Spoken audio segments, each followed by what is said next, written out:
श्री स्वामी समर्थ. स्वामी महाराज तुमच्या सर्व चांगल्या इच्छा पूर्ण करो ही स्वामींच्या चरणी प्रार्थना करते आणि आजच्या व्हिडिओला सुरुवात करते.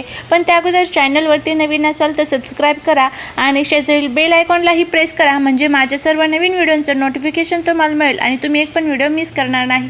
त्याचबरोबर कमेंटमध्ये श्री स्वामी समर्थ लिहायला अजिबात विसरू नका. श्रावण महिना चालू झालेला आहे आणि श्रावण महिन्यातील उद्या आहे पहिला शुक्रवार. तर प्रत्येक आईने आपल्या मुलांसाठी ज्योती पूजन करायचं आहे. ते पूजन कशासाठी करायचं आहे, ते कशा प्रकारे करायचं आहे, ते किती शुक्रवार करायचं आहे, याबद्दलची संपूर्ण माहिती आजच्या व्हिडिओमध्ये तुम्हाला सांगणार आहे. तर त्यामुळे व्हिडिओ स्किप न करता शेवटपर्यंत नक्की बघा. श्रावण महिन्यामध्ये आपण भरपूर व्रत वैकल्य केले जातात. श्रावण महिन्यामध्ये आपण श्रावण सोमवार करतो, श्रावण शनिवार करतो. त्याचप्रकारे आपल्या मुलांसाठी, आपल्या मुलांच्या रक्षणासाठी, आपल्या मुलांची भरपूर प्रगती व्हावी यासाठी श्रावण महिन्यामध्ये ज्योती पूजन केलं जातं. ज्योती पूजनाला श्रावण महिन्यामध्ये खूप महत्त्व असतं. आपल्या मुलांमध्ये कधीच कोणत्याच प्रकारचे दोष येऊ नये किंवा कोणत्याच प्रकारची त्यांना अडचण येऊ नये. त्यांनी जे काम हातात घ्यावं तर ते पूर्णत्वात जावं, त्यांच्या प्रत्येक इच्छा पूर्ण व्हावी यासाठी प्रत्येक आई ही ज्योती पूजन श्रावण महिन्यामध्ये करत असते. ज्योती पूजनाचं व्रत हे शुक्रवारच्या दिवशी करत असतात. श्रावणात 4 ते 5 शुक्रवार पडत असतात. तर त्या 5 शुक्रवारमध्ये आपल्याला ज्योती पूजन हे दर शुक्रवारी करायचं असतं. ज्योती पूजनामुळे आपल्या मुलांचं रक्षण होत असतं. आपल्या मुलांना कधीच कोणत्याच प्रकारची अडचणही येत नसते.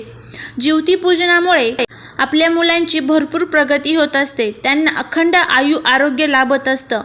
त्याचबरोबर धनसंपदाही त्यांना मिळत असते. तर ज्योती पूजन हे शुक्रवारी केलं जातं. तर हे ज्योती पूजन कसं केलं जातं? ज्योती पूजन करण्यासाठी आपल्याला ज्योतीचा फोटो पाहिजे असतो. तर हा फोटो आपल्याला कोणत्याही जे आपण पूजेचं सामान घेतो तर त्या ठिकाणी मिळून जाईल. हा फोटो आपल्याला आणायचा आहे किंवा तुम्ही गुगलवरती वगैरे सर्च करा. तुमच्या आजूबाजूला जर तुम्हाला ज्योतीचा फोटो मिळाला नाही तर आपल्या मोबाईलमध्ये तुम्ही गुगलवरती सर्च करा ज्योती फोटो म्हणून, तुम्हाला फोटो येईल आणि त्या फोटोची आपण पूजा करू शकतो. तर आता ही पूजा कशी करायची आहे? आपल्याला ज्योतीचा फोटो आपल्या देवघरामध्ये लावायचा आहे. त्यानंतर आपल्याला प्रथम त्याला जी कापसाची माळ असते बघा, ज्याला आपण कापसाचे वस्त्र म्हणतो, तर ते कापसाचे वस्त्र तुम्ही विकत आणा किंवा घरच्या घरी तयार करा आणि ती माळ आपल्याला त्याला घालायची असते. त्याचबरोबर आपल्याला त्याला आघाड्याच्या पानांची जी माळ असते तर ती घालायची असते. दुर्वांच्या आणि फुलांची माळ ही आपल्याला ज्योतीच्या फोटोला घालायची असते आणि अशा प्रकारे आपल्याला ज्योतीच्या फोटोची पूजा करायची असते. पूजा झाल्यानंतर आपल्याला नैवेद्यामध्ये दूध, त्याचबरोबर थोडासा गूळ आणि फुटाणे याचा आपल्याला नैवेद्य दाखवायचा असतो. आणि कोणत्याही एका शुक्रवारी आपल्याला पुरणाचा नैवेद्य हा ज्योतीच्या फोटोला दाखवायचा असतो. पुरणाचा नैवेद्य हा दाखवावाच लागतो. त्याचबरोबर पुरणाची आरतीही आपल्याला करायची असते. थोडंसं पुरण तयार करून त्यामध्ये एक वात लावायची आहे आणि त्याची आरती आपल्याला करायची असते. ज्योतीचं एक स्तोत्र असतं तर ते स्तोत्र आपल्याला म्हणायचं असतं. ते स्तोत्र आणि आरती तुम्हाला गुगलवरती मिळून जाईल. तुम्ही नक्की सर्च करा आणि ते तुम्ही म्हणू शकता. तर अशा प्रकारे आपल्याला ज्योतीच्या फोटोची पूजा अर्चना करायची असते. तर आता हे आपल्याला कशासाठी करायचं आहे?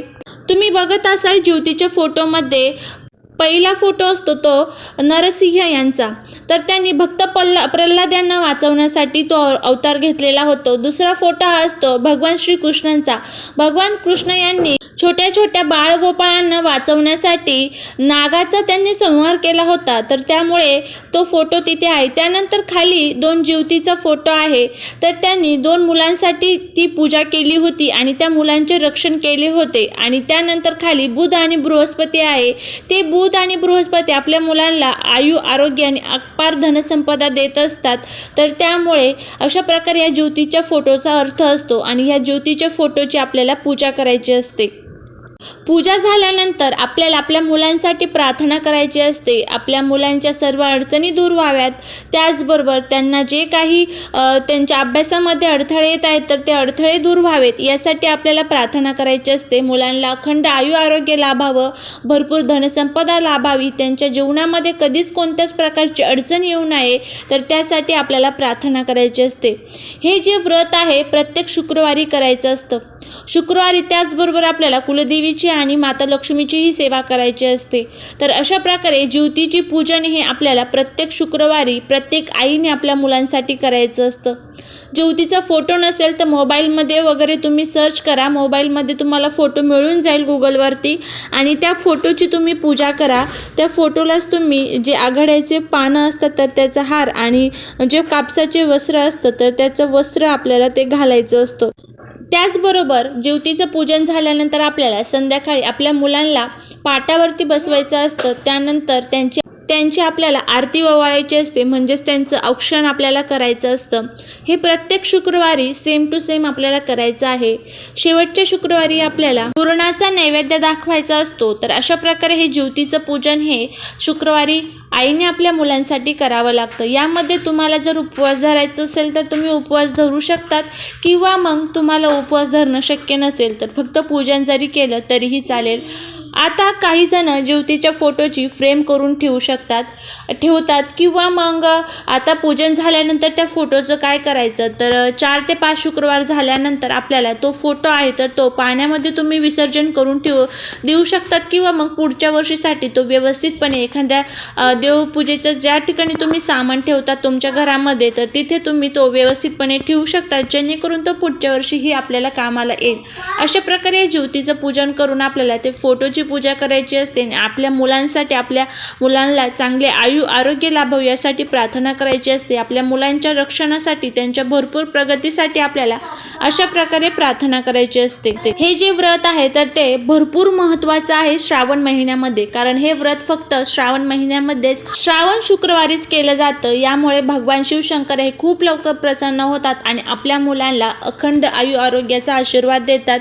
कधीच त्यांच्या जीवनामध्ये कोणत्याच अडचणी हे भगवान शिवशंकर येऊन देत नाही. तर त्यामुळे प्रत्येक आईने आपल्या मुलांसाठी हे व्रत करायचं आहे.